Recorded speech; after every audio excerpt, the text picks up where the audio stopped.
Hello and welcome to the third webinar in the AAPEX webinar series. My name is Kelly Denman and I'm with AAPEX Event Management. Before diving in, I would like to remind all attendees that your mics will be muted for the duration of the webinar. Should you have any questions, we won't have time during this broadcast, but you can use the question chat function and we'll reach out to you after this presentation. In addition, this webinar will be recorded and hosted on apexshow.com at a later date. Today's presentation will be 5 trends in 5 minutes, key automotive trends impacting the North American aftermarket and the import segment panel discussion. So without further ado, I would like to introduce your moderator for today, John Treese, President and CEO of DMA Sales and Chairman of the Import Vehicle Community. Well, thanks, Kelly, and hello to all those in joining us today. And first of all, let me add my welcome on behalf of the import vehicle community's first virtual event as we count down to the virtual AAPEX experience. I am John Treese, President and CEO of DMA Sales, and I'm going to be your moderator today's sessions. And we are over 420 strong in registration for today's event. So we appreciate your time. First off, we hope that you and your families and your businesses continue to remain safe as we press forward in this pandemic. It's certainly been a very disruptive and challenging year for all of us, and we hope everyone is managing well. We're going to start things off today with a very popular segment that has been traditionally a part of our AAPEX Import Vehicle Community Awards Luncheon held each year at the AAPEX show in Las Vegas.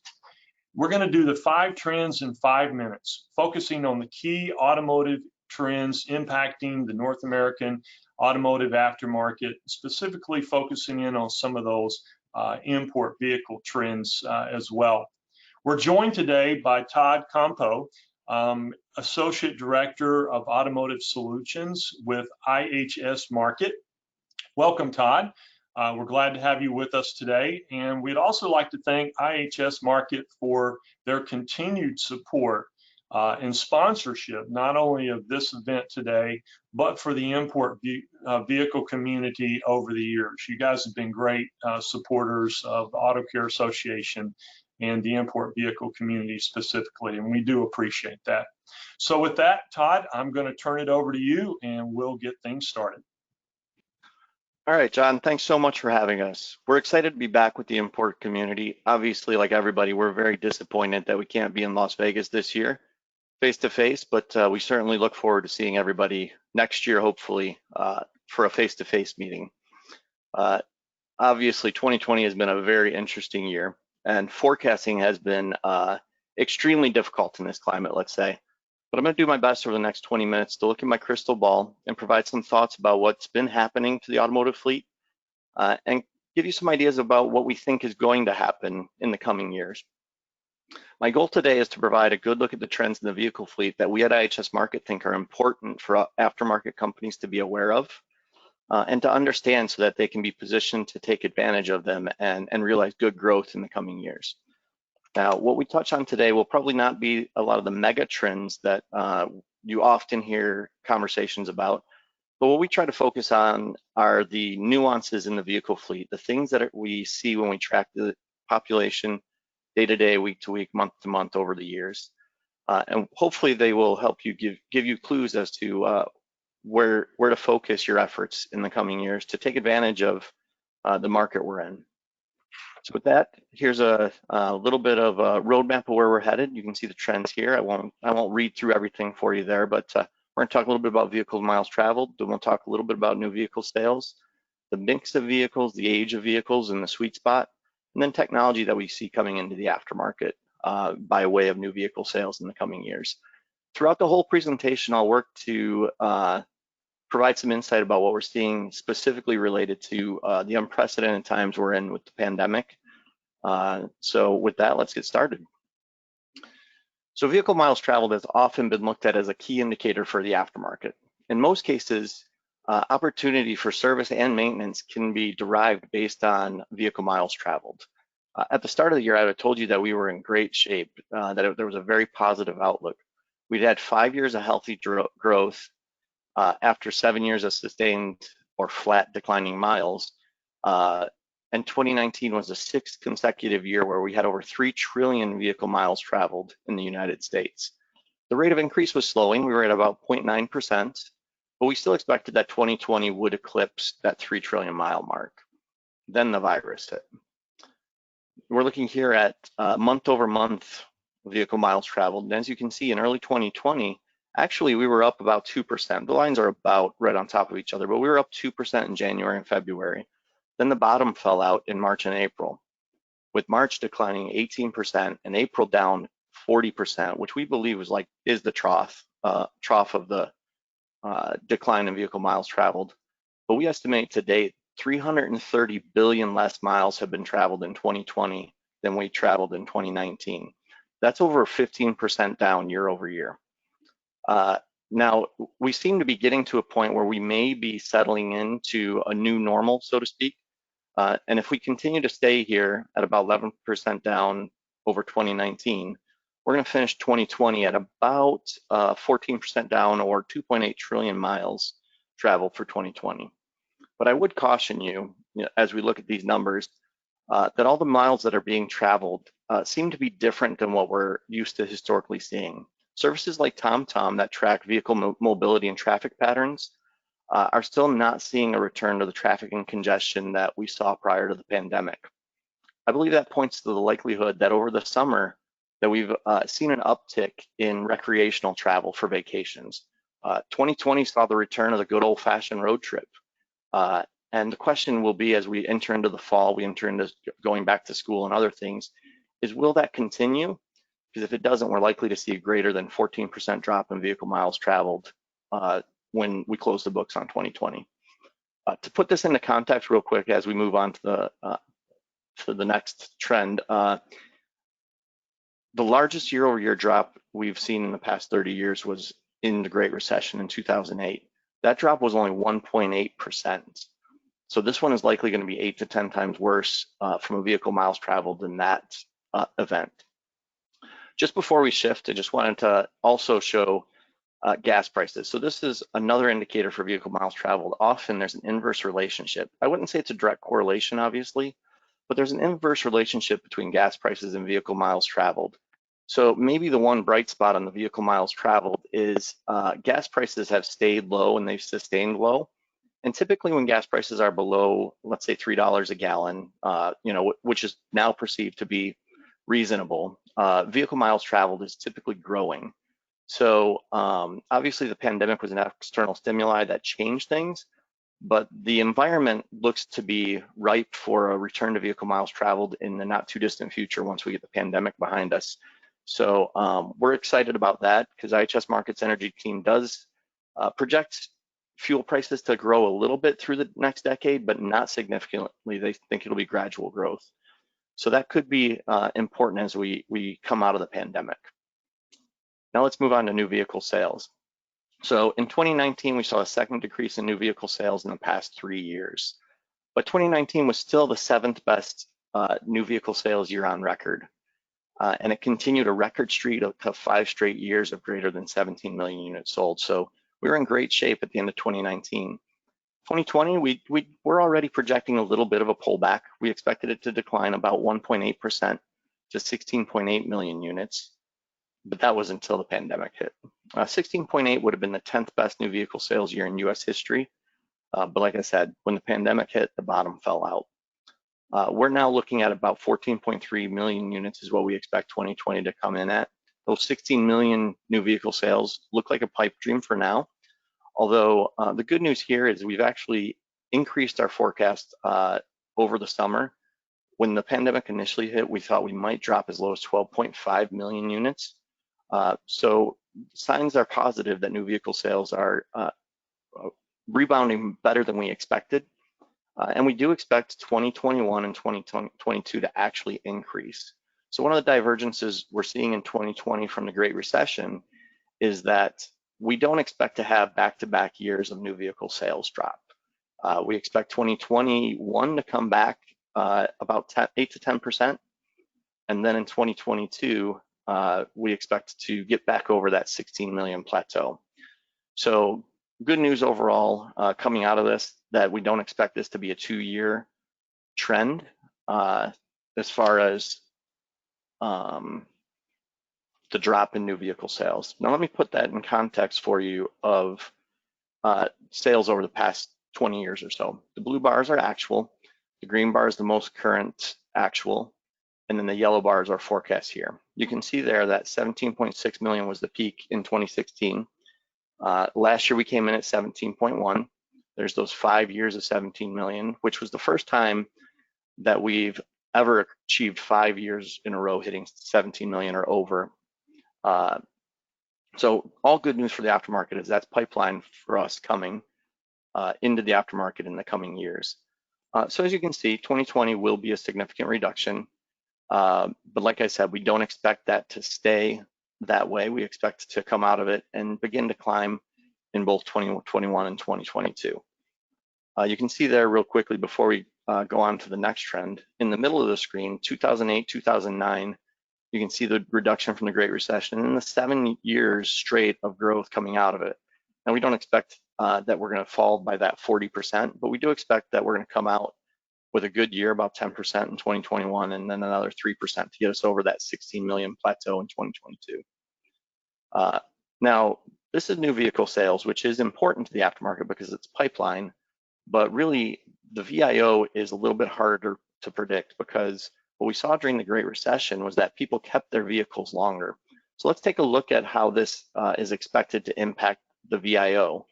And maybe there's some things we can learn from the Great Recession that we could apply.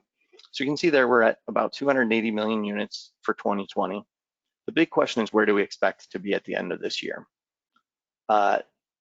So far through the year, we've seen, as of October this year, we're down about 1 million units. In the Great Recession, we saw a 1% decline across really the whole period from 2008 to 2012. Only 1% the whole time. You can see it very gradually there in the middle of the screen.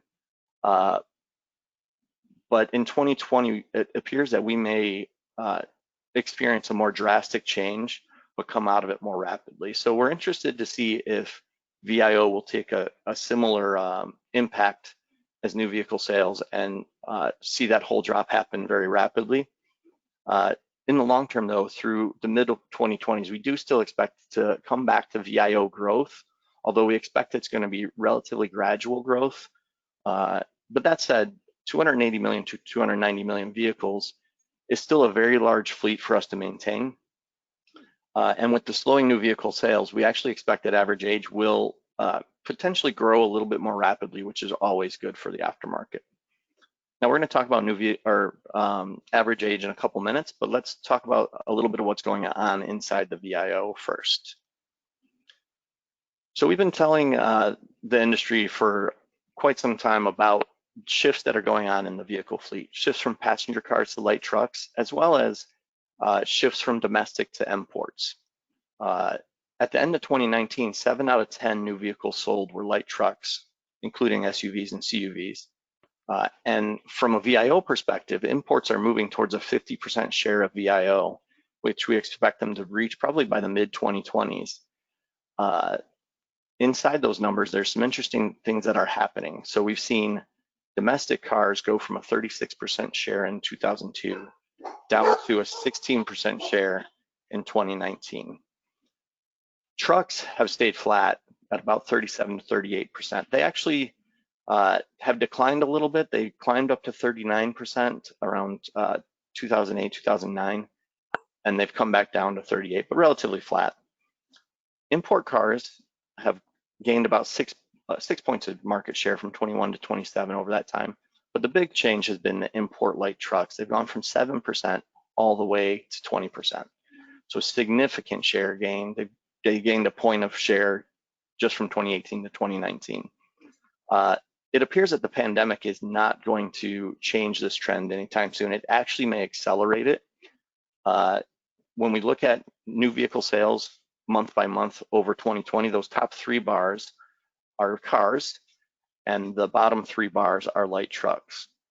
And what you can clearly see through the course of 2020 is that the passenger car body style continues to slide, dropping by 4 points year over year, with imports alone dropping by 2% of that. And light trucks is continuing to strengthen their position, with both import and domestic trucks gaining 2 points each to date year over year. We're to the point now where 3 out of every 4 vehicles sold is a light truck right now. And we did not expect to see that until the mid-2020s. But it looks like that's where we're going to end 2020 at, with both domestic trucks and import trucks outperforming to claim that 75% share. This 4-point change ranks as one of the largest share changes year over year, one of the largest changes of consumer preference in the past few decades, if not longer. If this trend changes, those bars we saw on the last slide are going to change as well.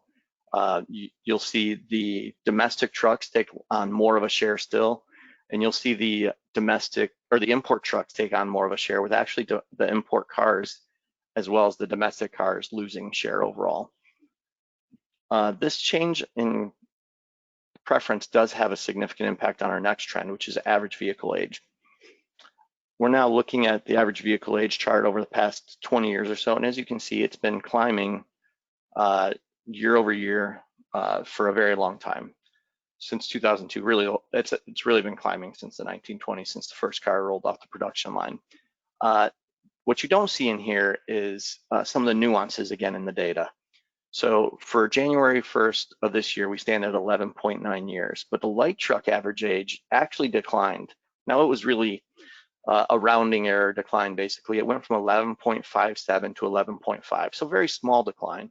But cars actually went up from 12.18 to 12.42 for that combined blended average of 11.9. So the trend we saw on the prior chart, consumer preference changing to light truck, is causing a divergence in the average age for cars versus the average age for light trucks. You know, you see as well here that during the Great Recession, we had rapid increase of average age, and then it had kind of leveled out to be about 1/10 of a year per year. We actually expect that to pick up again, as I mentioned. Lower new vehicle sales and higher, you know, people keeping their vehicles longer will drive that average age higher at a more rapid pace. But we don't really work on averages, we work on vehicles. So let me just shift this view to show you what this looked like by age buckets. And I've changed this slide slightly in that I separated out domestics and imports. And so for domestics, we see a 6% decline in new to 5-year-old vehicles between now and 2025. We see a 28% growth in the traditional sweet spot, while the older vehicles, now these 12 to 15-year-old vehicles, we're starting to see the impact of the Great Recession enter that age group. So that's going to be down 26% between now and 2025. And then the oldest vehicle population is still growing. That 16 plus is going to grow by 1%. Now imports, the trend is actually the same, except the numbers are slightly different. Imports are going to drop by about 3% from now to 2025 for new to 5-year-old vehicles. The sweet spot is growing even a little more rapidly at 29%. But look here, the impact of the 12 to 15-year-old vehicles on import vehicles is lower significantly than it is of domestic vehicles, as we start to see more, a larger share of domestic vehicles start to enter those older age buckets. And as well, the 16 plus is actually growing pretty rapidly for imports. So a little bit of a variance here in the impact that we're seeing for domestics versus imports.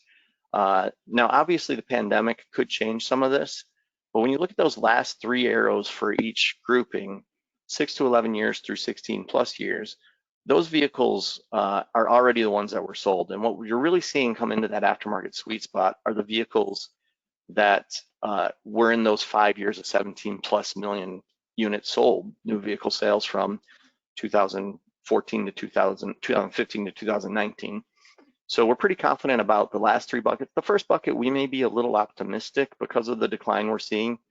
You know, some of the risks we have here are that the days stock on hand for manufacturers is lower than it's ever been in recent history. So there could be a little bit of a headwind to new vehicle sales coming into 2021, especially if we see another lockdown or things like that. But those last 3 buckets, the vehicles that the aftermarket focus on, look very very positive for the aftermarket. And now I'm going to shift gears into our last trend. And so we're going to look at new technology coming into the aftermarket. And one of the things I wanted to talk about was a little bit about the shift towards electric vehicles, as well as the shift towards global platforms. You can see here that in 2000, there was about 182 global platforms and about 284,000 vehicles per platform that were being built on each of those 182 platforms.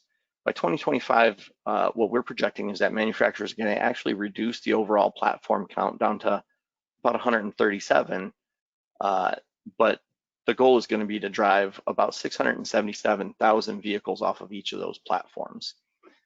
During this time, we're beginning to see manufacturers shift their focus from conventional platforms, and you can think of conventional platforms as really internal combustion engine platforms that have been shoehorned to support battery vehicles or hybrid vehicles. During the time here between now and 2025, we're going to begin to see the shift from that conventional platform to multi-energy platforms. So platforms that have been designed to support both battery electric vehicles and conventional internal combustion powertrains. And a little bit longer on the horizon, you're going to see a shift towards battery electric platforms. Now, this is battery electric platforms. This is where the phenomena that is Tesla is. They're all the way over on the right. And one of the things that is interesting as we move towards that is how Tesla is potentially capturing the imagination of a new generation of people. You know, these new technologies are exciting people, and we don't expect necessarily to see huge adoption of battery electric vehicles. I'll talk a bit more about that in a minute, but that could be the one thing that could shift our forecast a little bit, is if people get really excited about the battery electric platforms. But for the most part, what we're seeing is that manufacturers are going to focus on the multi-energy platforms for the next 15 years or so.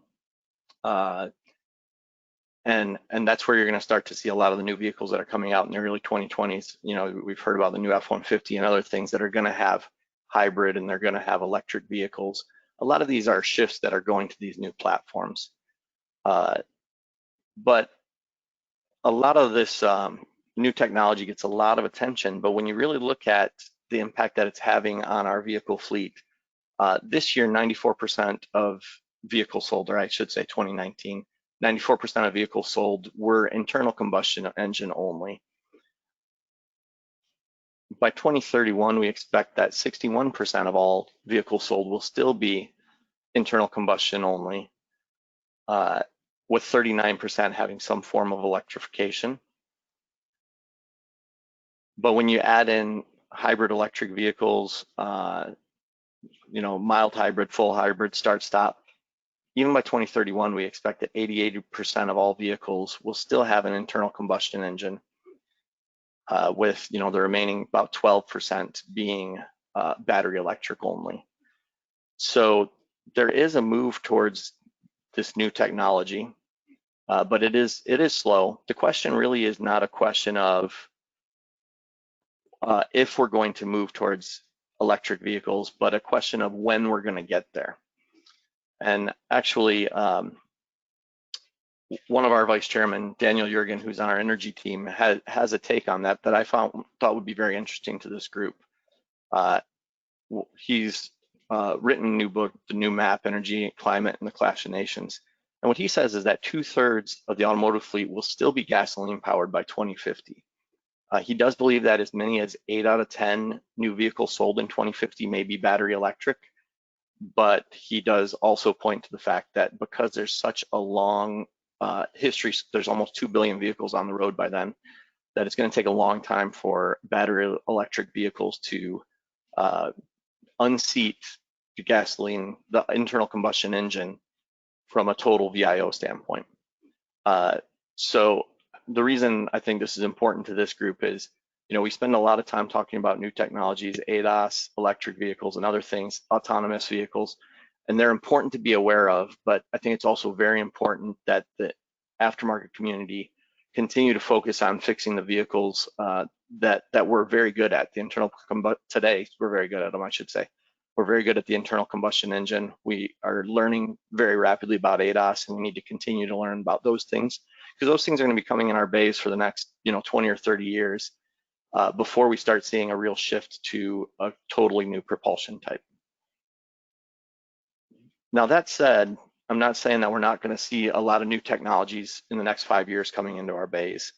But again, a lot of the focus for the automotive manufacturers in the next 5 years is going to be adding technologies to the internal combustion engine to make the internal combustion engine more efficient. So you can see here, over the next 5 to 6 years, we expect to see a significant increase in the amount of supercharging and turbocharging, more cylinder deactivation, a lot of additional transmissions over 6 speeds. We're seeing a lot of 10 speeds, a lot of dual clutches and things like that are coming into the market.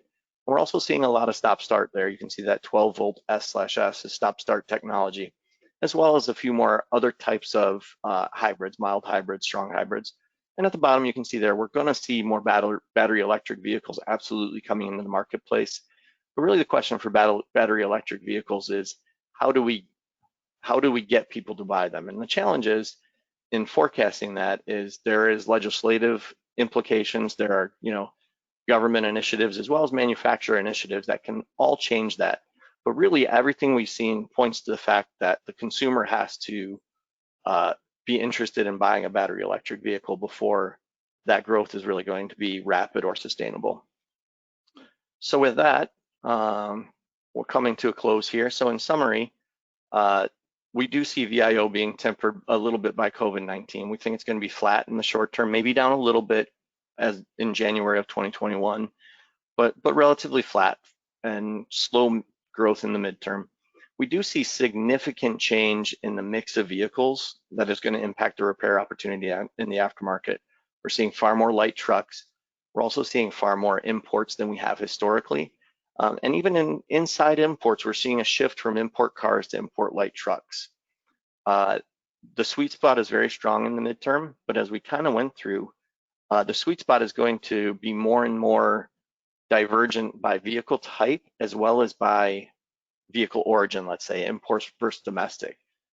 For instance, domestic cars are growing very rapidly while import vehicles are not growing at the same pace as far as average age goes. And light trucks are actually staying relatively flat, if not sometimes even declining marginally in average age. Then we also see increasing electrification, but more importantly, we see a lot of new technologies that are going to provide new opportunities for the aftermarket with things like start-stop and new transmission technologies. But possibly the biggest key is that we need to continue to remind our consumers that we have the parts and the training necessary to repair these next generation vehicles. And further, we need to make sure that we maintain the access to that data, the right to repair those vehicles on an even playing field with the OE manufacturers. So with that, I thank you for your time, and I will close the presentation, the 5 presentation part of this this meeting. We, as was mentioned, we don't have time for live questions today, but please do submit any questions you might have in the chat box, and I'll be happy to answer them offline. At this time, I'd like to turn the presentation back over to John as we shift to the panel discussion. Thanks again. Okay, great. Thanks, Todd. And that was, as always, a very interesting update on the market. I think we can all agree that despite the disruptive nature of the market and the challenges that we face right now, there are opportunities out there, and especially for the import vehicle segment. As things start to rebound and as we go into the future, it still looks pretty optimistic and pretty bright. We appreciate your time today, Todd, and as always, for IHS's continued support. We hope to see you and IHS Markit again next year as we come back to Las Vegas, hopefully live for the AAPEX show. With that, it's a great segue into our next segment, which is our import vehicle panel discussion. And it gives me great pleasure to introduce to you our panel for today's discussion. First off, we have Bob Cushing, President and CEO of Worldpac and Executive Vice President of Professional for Advanced Auto Parts. Welcome, Bob. We have Malcolm Sismore, Vice President Sales, Delphi Technologies Aftermarket. Malcolm. Thanks, John. And we have Bill Moss, owner, Euroservice Automotive and President of Beamers, a nonprofit association of the independent BMW services professionals. Gentlemen, thank you first off for taking your time out of your very busy schedules to participate with us today. And on behalf of the import vehicle community, we appreciate your commitment and your support to our industry and to the Auto Care Association, and most specifically to the import vehicle community. You guys have all been great contributors over the past, and we do appreciate that. So today we've focused our panel discussion into three specific topic segments.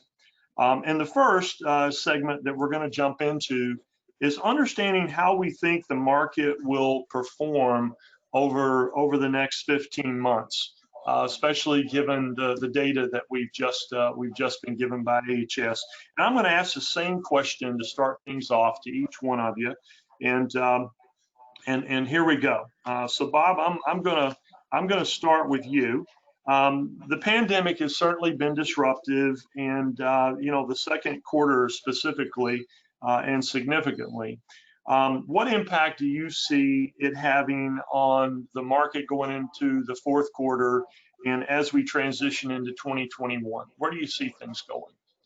John, so the one thing is that right from the very beginning, you know, we're staying close to certainly all the customer channels and the supplier community to understand what they're seeing and experiencing. So speaking on behalf of, you know, the feedback from there on the overall industry, you know, we saw market by market uniquely different recoveries. You know, certainly V-shaped recovery in certain markets, and other ones were U-shaped in the Northeast and Mid-Atlantic, a little slower to respond to that. But obviously everybody's really bullish about what they're seeing right now. You know, car counts are improving, expanded hours of operation, hiring back where they might have had to furlough some of their team members as well. But I think importantly, you know, overall what you're seeing is basically a nice recovery across all the markets. I think importantly, we're looking also at car owners and how they're prioritizing the importance of their vehicles, about staying safe and healthy versus commercial travel, right? And so that's certainly a key driver of miles driven recovering as far as that goes. And I think overall, what I heard certainly from the supplier community on the distribution side and all that is the challenges with basically maintaining an optimal staffing level to support the business and the recovery, right? So you had this major downturn, then you had this major shift back. So we know that's challenging. So what I'd say certainly for, you know, certainly the short term, we know it's obviously very difficult to predict. There's so many variables that are out there. You know, we can talk about the election. We can talk about the vaccine. When is that going to be available? CARES Act, the new stimulus package. But I think importantly, miles driven is really important. Low fuel costs, and it'll drive other key categories as miles driven go. Brakes, undercar, and so forth, ride control. So I think overall, what I've heard across the supplier community, all the customers, is they're cautiously optimistic. And everybody is remaining really bullish on the industry. To me, always, I've been part of this industry for 35 years. The resiliency, the capability of this industry to bounce back from anything, you know, we've seen plenty of it, as they say. I look at the sweet spot, age of vehicles, all strong drivers of growth. So all bullish on it. And I speak for an awful lot of people in the supplier community and certainly on the customer side. Thank you, John. Great. And you know, that's very encouraging, Bob. You get to see a great span of the country. So I think you bring a very unique perspective. Malcolm, I'm going to throw the exact same question at you, and let's see where you are. Sure. You know, echoing Bob's comments about we're getting the feeling everybody's being pretty bullish about that. You know, we're seeing Q4 shaping up to being strong. Looking at the POS trends out there, it's definitely pushing that way. As Bob alluded to there, one of the biggest issues, certainly from the manufacturing side, is keeping up supply chain. You know, where we've gone through a big downturn and now picking it up, and then you know, we're already well into looking at our supply chain for H1 next year. And what are we doing? You know, our only concern would be the vehicle buyers driven. How much of that's really going to have an effect on the business? The way we're seeing everybody's back to full steam. You look at the VIO actually getting older and bigger out there. So we're predicting that we would like to see that 2021 is probably certainly better than 2020, but better than 2019. Right. And Bill, you certainly bring yet another interesting perspective from that service professional's point of view. So I know we're all interested to hear your take on how things are going out there on the repair side of the business. Well, it's been a ride. Obviously, it's been a ride for all of us. Quarter two was depressed because everybody was locked at home. They had accrued services through quarter one, but they weren't coming out to get them done, and they weren't accruing at the same pace. So as quarantine started easing up, people would come out and get the service done. But I'm in the DC metro area, extremely white collar, no production, no manufacturing. So an awful lot of my business population is working from home. So as Todd talked about, the mileage that we're seeing was over the vacation season. Nobody's accruing those miles in traffic, in the real, I hate to say it, but in the real grunt sort of driving environment that produces more failure.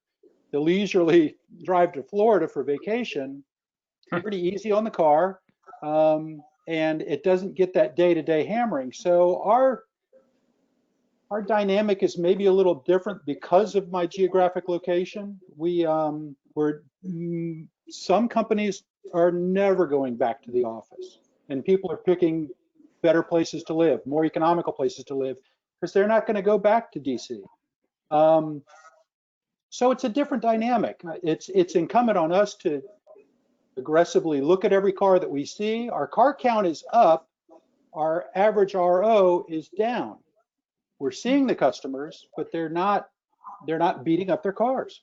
So in the long term, I really think that the customers we used to see 3 to 4 times a year, we're now going to see 2 to 3 times a year. So the burden is on us to make sure that we're looking the vehicle over thoroughly, following all of our protocols and procedures to make sure that we're trying to maintain the business that we can, and obviously be the customer's advocate in their service and ownership of the vehicle.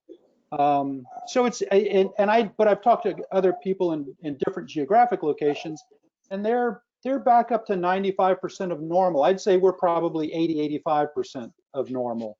We're getting close to our goals, but we're just a tick off the mark, and I think it's really due to a geographic influence on miles driven. Okay. Well, that's certainly encouraging. I think one of the slides that I saw that came out of the presentation was looking back at 2008 and 2009 and comparing this market versus what we experienced back then, and seeing that we're nowhere close to what the impact was in 2008 and 2009 says that maybe our rebound and our recovery will be a lot less of a time span, and that gives me a lot of confidence and encouragement. So well, great. Well, we're going to move on here in the sake of time into kind of segment number 2. There are other things that are impacting our business in the aftermarket, and understanding how the changes in vehicle technology are impacting the independent aftermarket, including the repair shop capabilities, the manufacturer's product line strategies, and certainly the distributor's products and brand offerings. So let's focus in on that for a few minutes. And Bill, I'm going to start with you this time.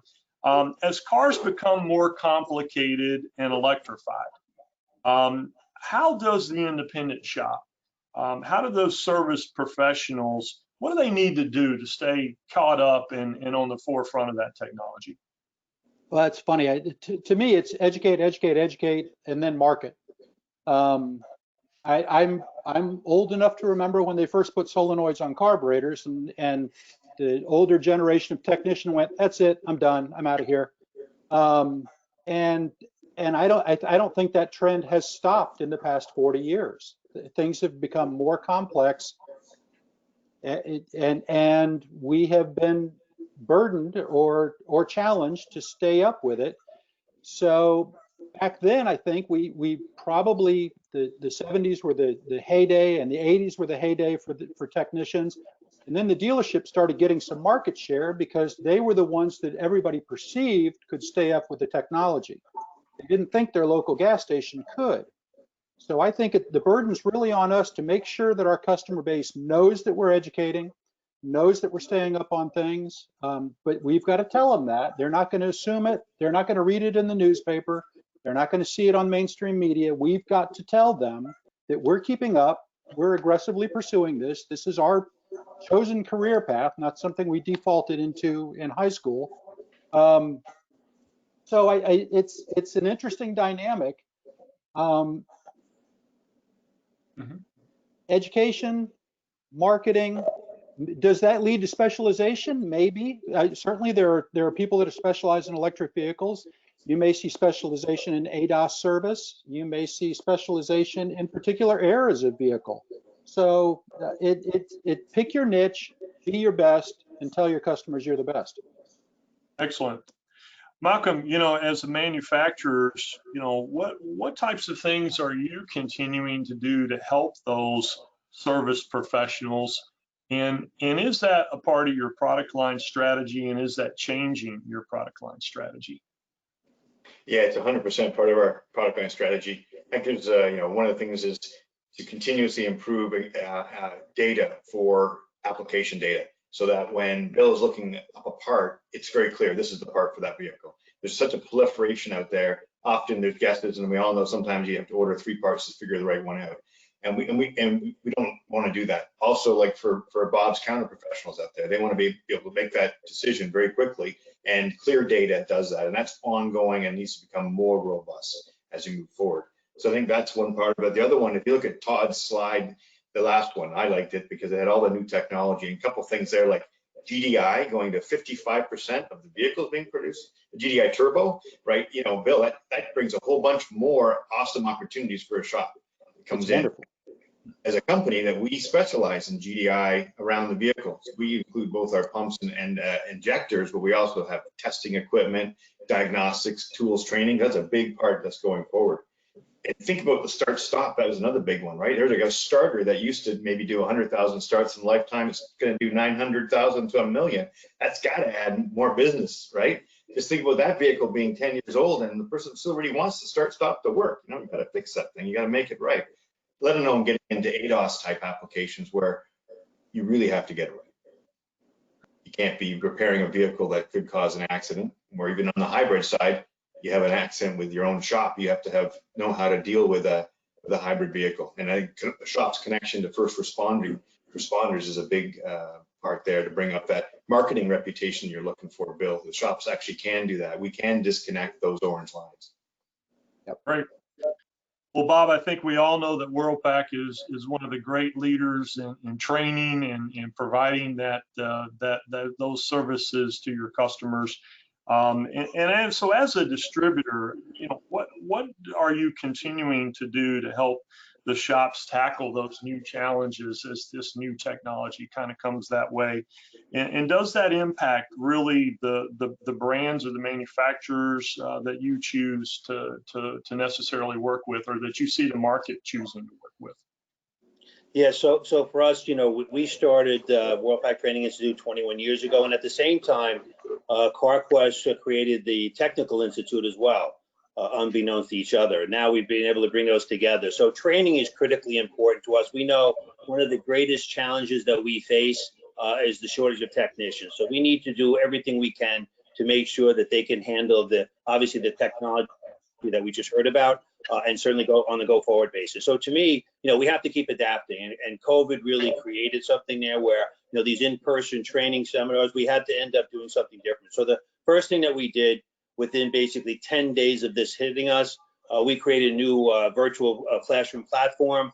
We also created the World Professional Automotive Community. Every night we basically put on seminars. By the way, they were all complimentary.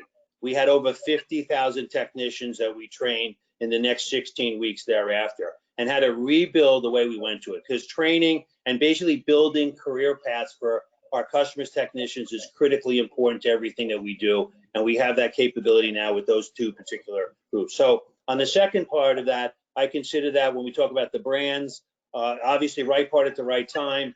really important. To me, the other one is we control what we do. We build our own OE catalog.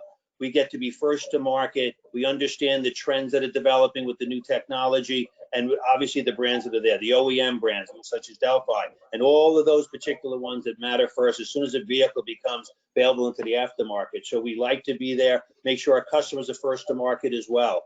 And so when I think of that, we look at the replenishment, we look at customer behavior, what brand preference, and when you look at the car park population, where both on the make side and the age of vehicles, there are a major differentiator there in order to basically build the right brand. So we build a multi-brand strategy based upon those vehicles in a specific market. So every single day, the branches basically are replenished. We basically look at all of this information as far as on behavior, on basically qualifying parts. So everything is customized within the market to make sure we can get that part to the customer quick within the timeline they need so the car owner can get their car back right. So to me, multi-brand strategy and all the things that are required there to continue to build this out to meet the demands of tomorrow's technology, of course.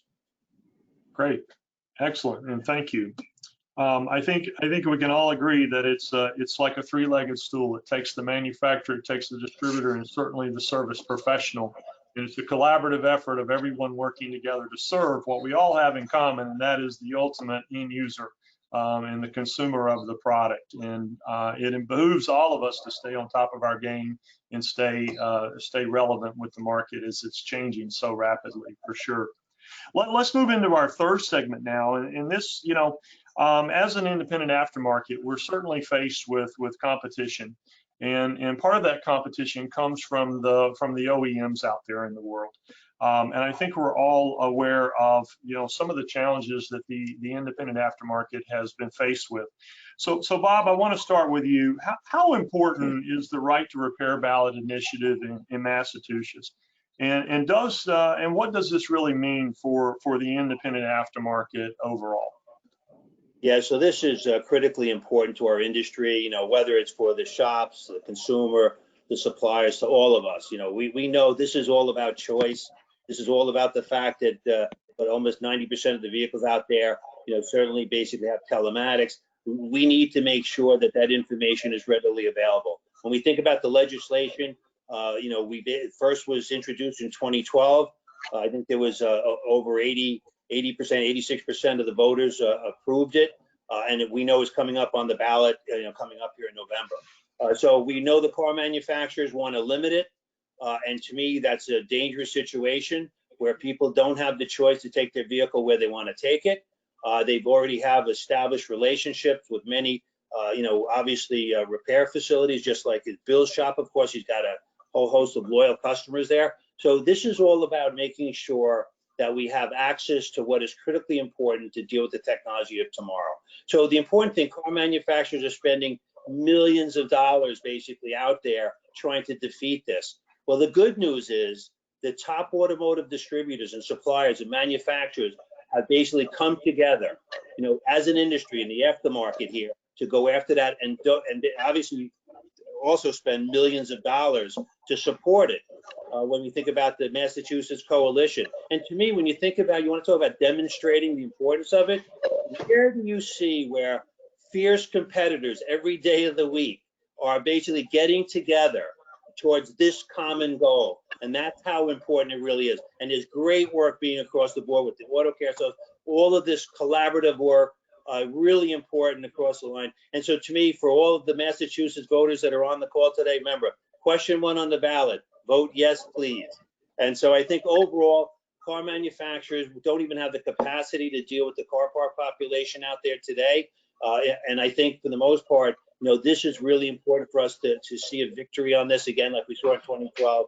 And we're doing everything in our power to support that and to make sure that people are basically educated to how important this legislation truly is.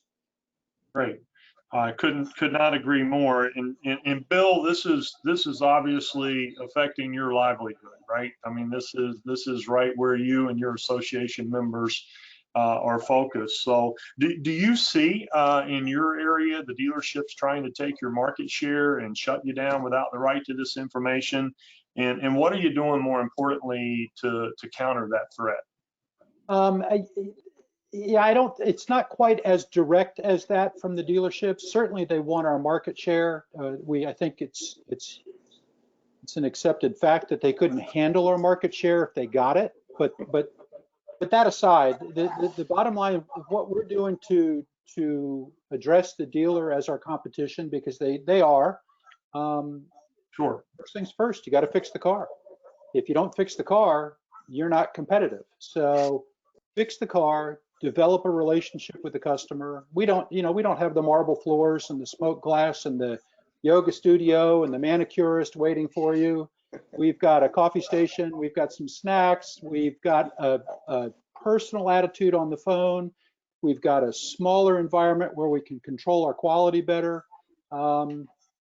We bring a lot of things to the table, and most of them, again, getting out of the way, fixing the car right the first time, most of them are on the personal level. And it's a service industry. It's always been automotive service.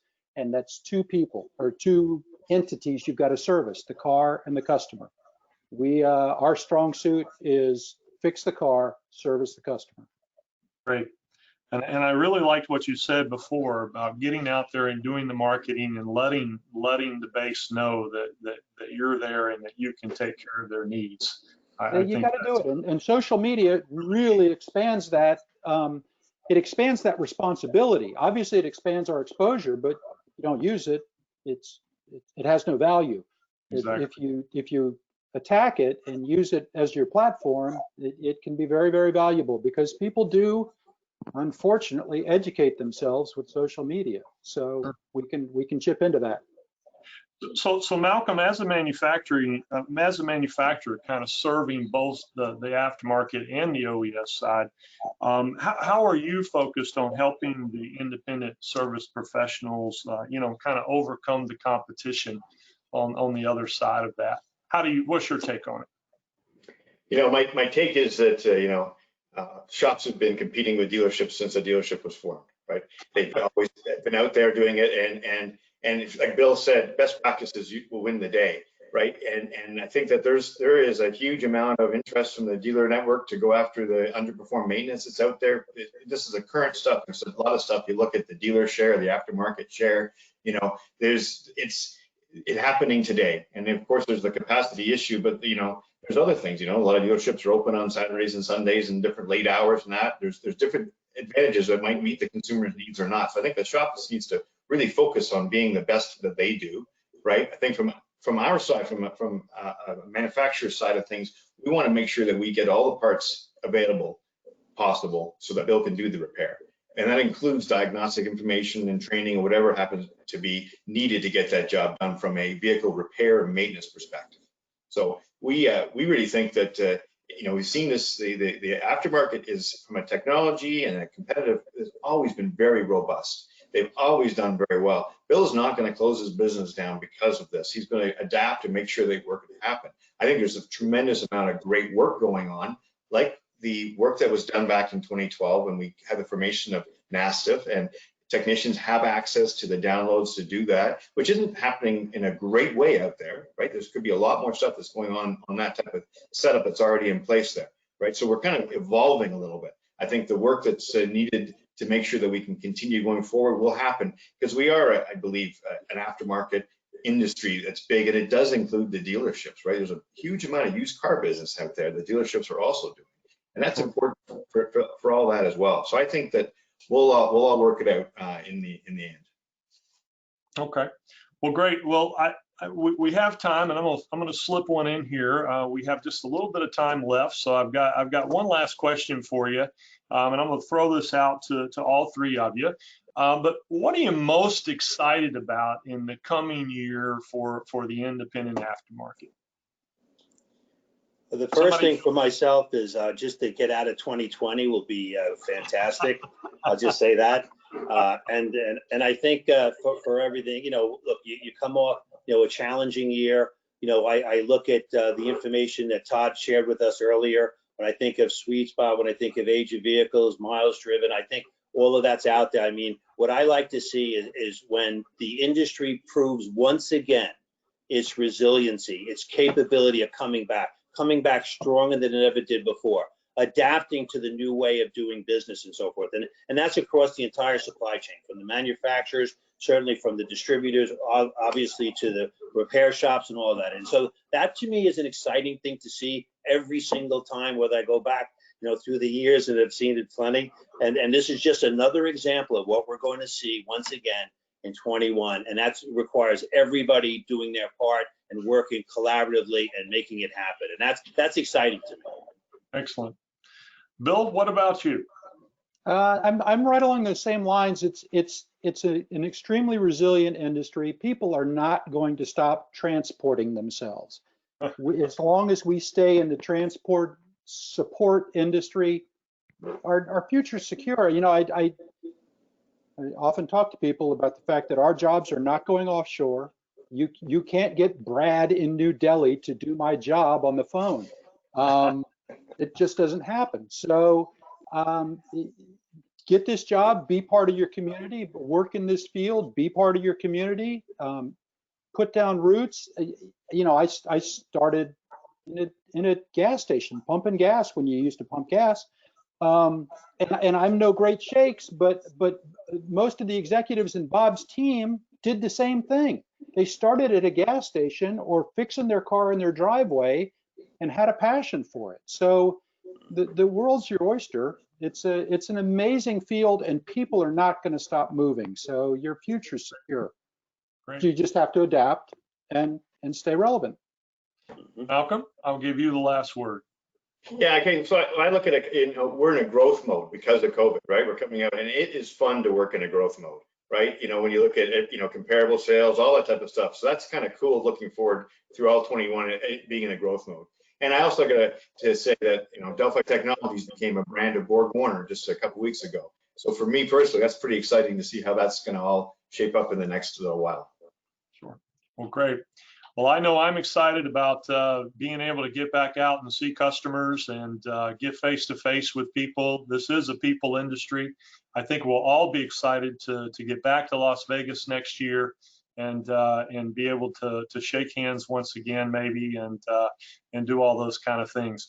Well, that kind of wraps up our time for today's panel discussion. Gentlemen, again, I'd like to thank you for your time and participation today. These are very important matters that are affecting our industry, your attendance today just shows your support and your commitment, and for that we're extremely thankful. We'd also like to invite everyone that's in attendance today to say thank you to you as well. And we'd also like to welcome you to attend the other AAPEX webinars, next week on Tuesday, October the 27th at 11 a.m. As we continue forward, as we march towards our virtual AAPEX. So with that, I wish everybody a great day. Stay safe, and we'll be seeing you soon. Take care. Thanks so much. Thank you, John. Bye.